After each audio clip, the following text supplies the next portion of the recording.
Visite du temple de Karnak. Suivez le guide. Nous voilà à Luxor pour visiter le plus grand temple d'Égypte.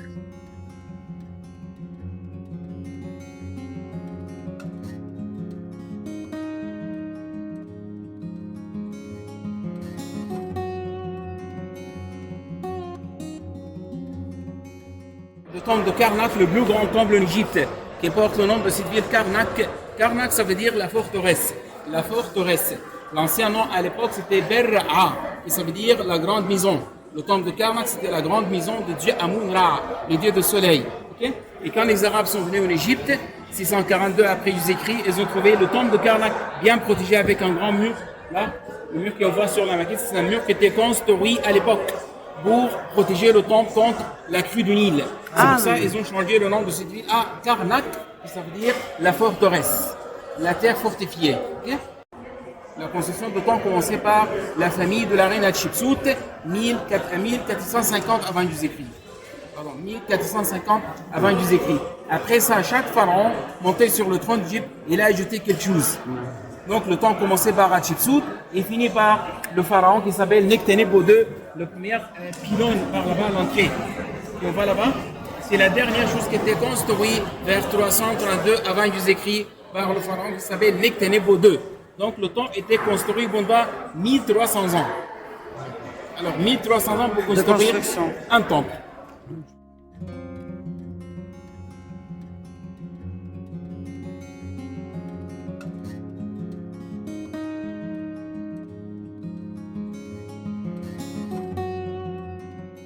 Karnak était construit, comme je dis, par la reine Hatshepsut. Et comme on a dit le premier jour, que quand on commence la construction de temple, on commence par le sanctuaire et on finit par l'entrée. Donc le pylône, qu'on appelle pylône, c'est la dernière chose qui était construite par le dernier pharaon. Qu'est-ce que ça veut dire le dernier pharaon? C'est-à-dire après lui, il y a plus de pharaons. C'est les Grecs. Oui. Donc le premier pharaon, c'est lui qui date l'époque de première dynastie, 3400 avant Jésus-Christ. Et le dernier pharaon, c'est lui qui date l'époque de 30e et dernière dynastie, 332 avant Jésus-Christ, Alexandre le Grand. Donc, tout le monde connaît bien Ramsès II, Toutankhamon, Akhenaton, Nefertiti, Nefertari, Hatshepsut, mais personne ne connaît le premier et le dernier. Alors, c'est qui le premier pharaon? C'est grâce à lui tout ça, le fondateur de l'Égypte. Qui le dernier pharaon? Et à cause de lui, tout est fini. Alors, le premier, il s'appelle Ménès, 3400 avant Jésus-Christ. Et le dernier pharaon, il s'appelle Nectanebo II. Il n'était pas 100% égyptien. Moitié-moitié. Non, Grec. Nubien. Okay? Elle vient de la Nubie. Les dernières 5 dynasties, les pharaons d'Égypte, ils étaient noirs. C'est pour ça qu'on appelle les dynasties noires. Il y avait un pharaon qui s'appelle Taharka. Taharka, il était éthiopien. C'est lui qui construit la grande chapelle, là, les colonnes que vous voyez là. C'est un roi ou un pharaon éthiopien. Okay, qui s'appelle Taharka, le kiosque de Taharka, ou la chapelle de Taharka. Donc les dernières 5 dynasties, les pharaons d'Égypte viennent de l'Afrique, comme par exemple Nectanebo II, c'est lui qui construit ces pylônes. Et après, quelques mois plus tard, c'est l'invasion d'Alexandre le Grand, 332 avant Jésus-Christ. Alexandre le Grand. Et parfois, ils ont construit une rampe de 400 mètres. Des tours comme ça, comme les pyramides par exemple. Il y a une rampe à spirale. Alors ça c'est la rampe qui existe depuis la construction du temple. Et c'est très bien ça pour nous, pour savoir. Pour avoir su. Oui. C'est pour ça le premier pylône inachevé. Parce que les travaux jamais finis. Et c'est pour ça ils ont laissé parce que le travaux jamais fini. Okay? Ça c'est la première chose dans cette salle, la salle à super. Ça, on met les blocs de calcaire sur les rondins pour les relais. On roule les blocs de calcaire sur les rondins, on monte pour construire encore 2 mètres. Donc ça fait 4 mètres. À chaque fois on ajoute 2 mètres de construction, on ajoute 20 mètres de rampe. Donc 4 mètres, ça veut dire 40 mètres. Regardez par exemple là, ça c'est à peu près 2 mètres. Il y avait une rampe de 20 mètres. On monte avec les blocs de calcaire sur la rampe pour construire 2 mètres. 4 mètres. Donc on ajoute 20 mètres de rampe, 40 mètres, 6 mètres, 60 mètres, 8 mètres, 80 mètres.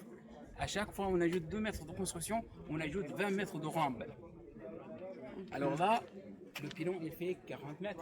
Là, c'est pour mettre les trois bardes sacrées. La barde sacrée de Dieu Amun-Ra au milieu, la barde sacrée de sa femme et leurs fils à droite et à gauche. Donc trois chapelles pour trois dieux différents, ou c'est les trois dieux de la même famille.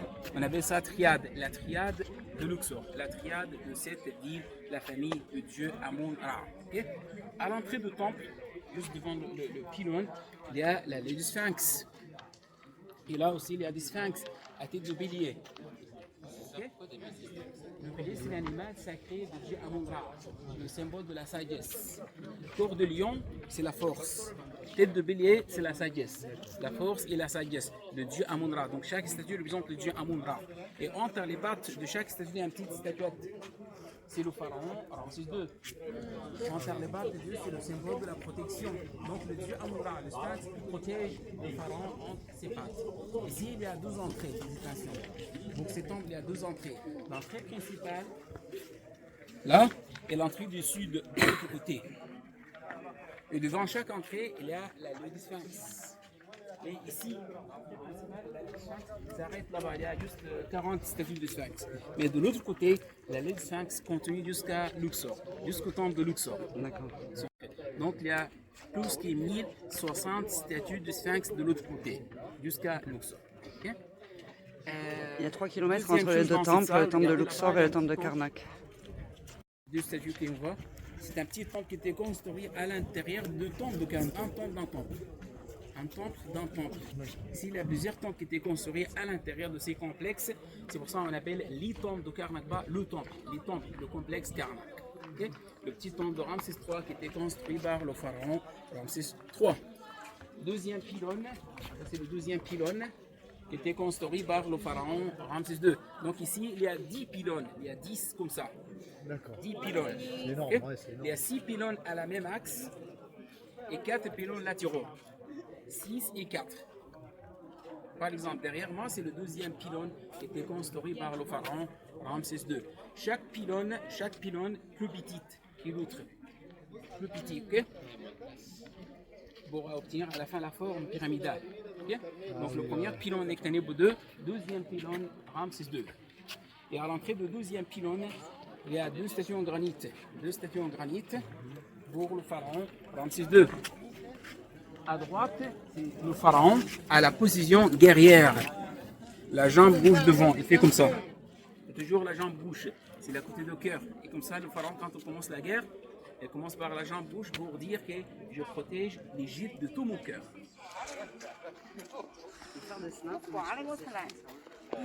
C'est la cuisson. T'es bientôt cuite, ça y est hein. Je crois qu'on va avoir un Océane en cuisson première. Premier service, Océane.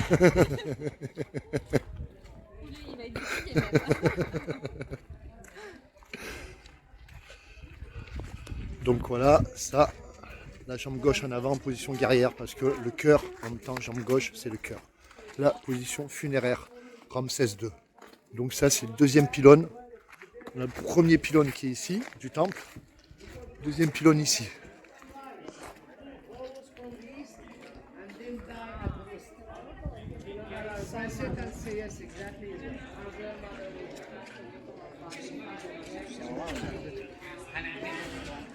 Donc deuxième partie de Ramsès II ici. Deuxième pylône.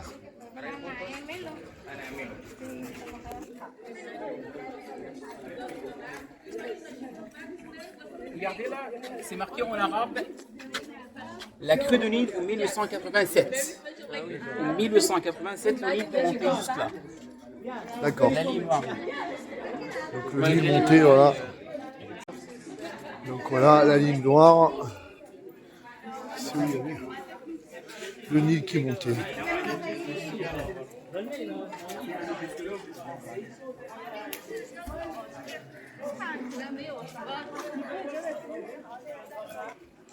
Donc hop là, on est toujours dans la partie de Ramsès II. Et voilà sur la gauche du temple. En 1887, ici en Égypte, il y avait beaucoup d'égyptologues anglais, français, allemands. Et ici à Luxor, il y avait un égyptologue français qui s'appelle Legrand. Monsieur Legrand, il a voulu nettoyer le temple avec l'eau du Nil. Quand le Nil est monté quelques mètres, il a fermé bien l'entrée de temple pour laisser l'eau à l'intérieur. Comme ça, on va utiliser l'eau du Nil pour nettoyer le temple, les colères et les peintures. Mais c'était très mauvaise idée, parce que dès que le Nil est monté quelques mètres, il y a beaucoup de parties qui sont tombées, des colonnes qui sont tombées. Le plafond de ces salles est tombé à cause de la crue du Nil en 1287. Okay? Et si vous regardez bien, le Nil est monté à peu près 4 mètres, juste en haut. Là, on voit bien sur les colonnes les traces d'eau.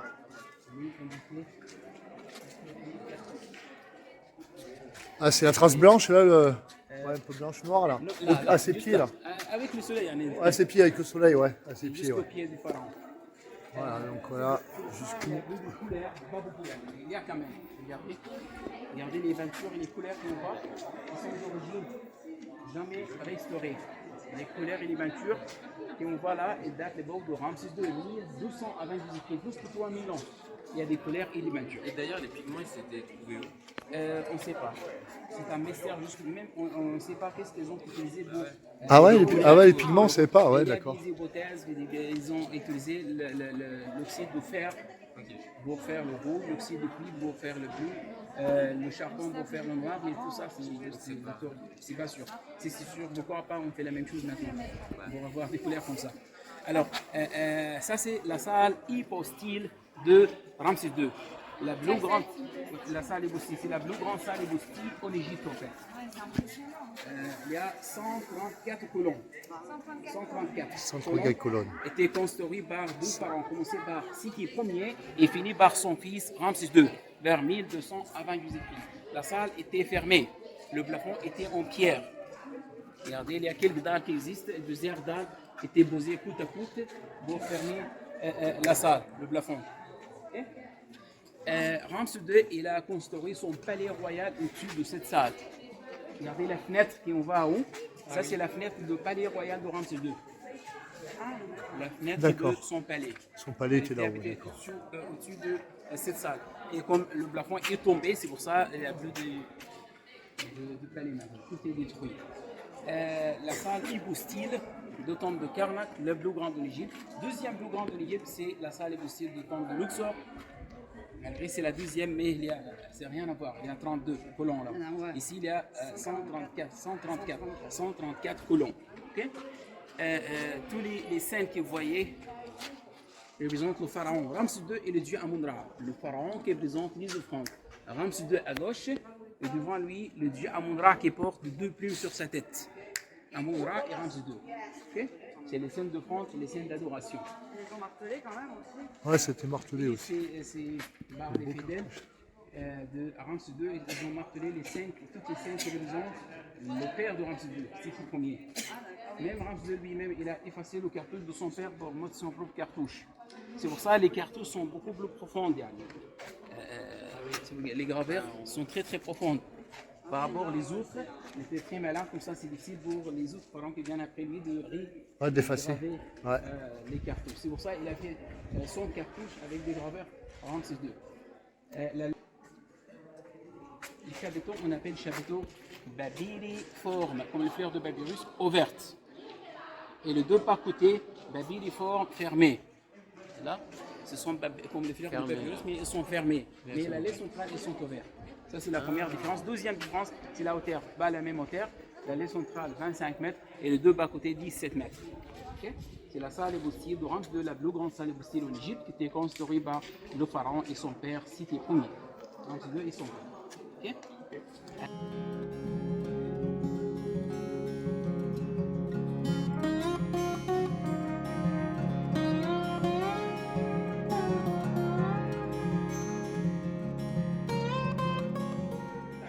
Pas longtemps, ils viennent de découvrir, donc c'est tout statue.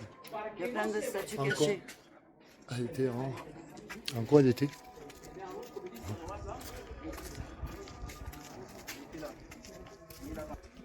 Granit noir. Hop. Donc là, on est dans la troisième salle. Putain, comment il fait chaud.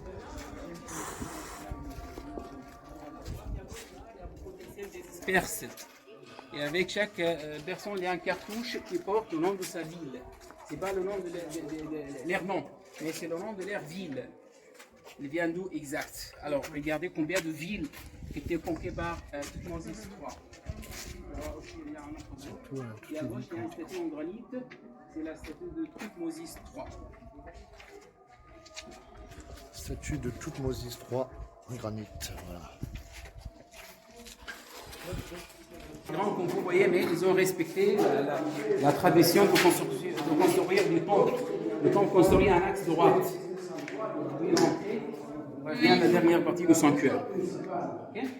Alors ça, c'est le reposoir de la barque sacrée. Sur cette pierre, il y avait une petite barque en bois avec la petite statue de Dieu Amun-Ra. Ça, c'est le sanctuaire, le temple de Karnak, qui était construit au tout premier par la reine Hatshepsut de son père, Thutmose Ier, vers 1450 avant Jésus-Christ. Et ça, c'est le seul sanctuaire. Le seul sanctuaire en Égypte qui était construit en granit. Tout en granit.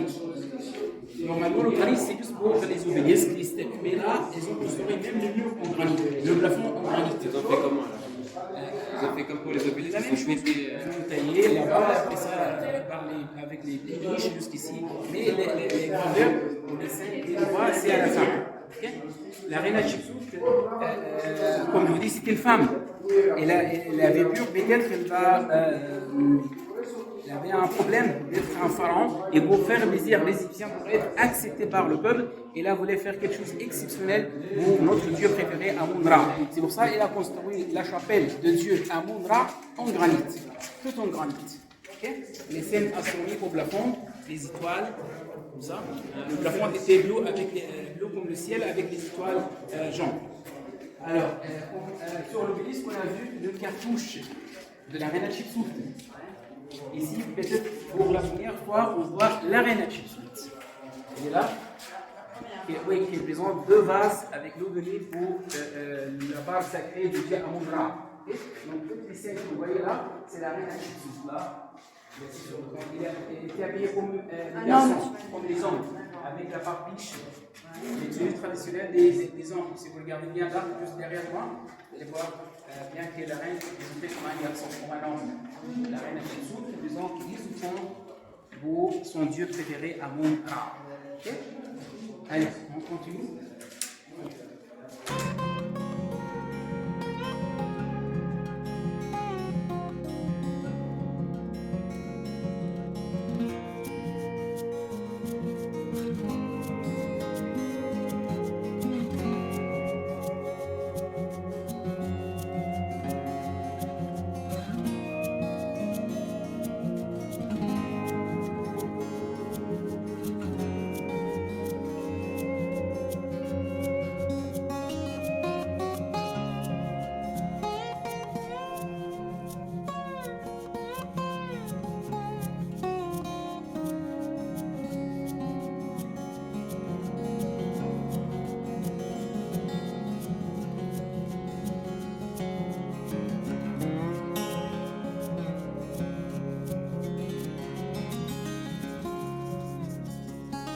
Si vous souhaitez découvrir l'histoire de l'Égypte telle qu'on en a pu le faire, vous pouvez nous contacter afin de vous transmettre les informations sur notre guide Ashraf.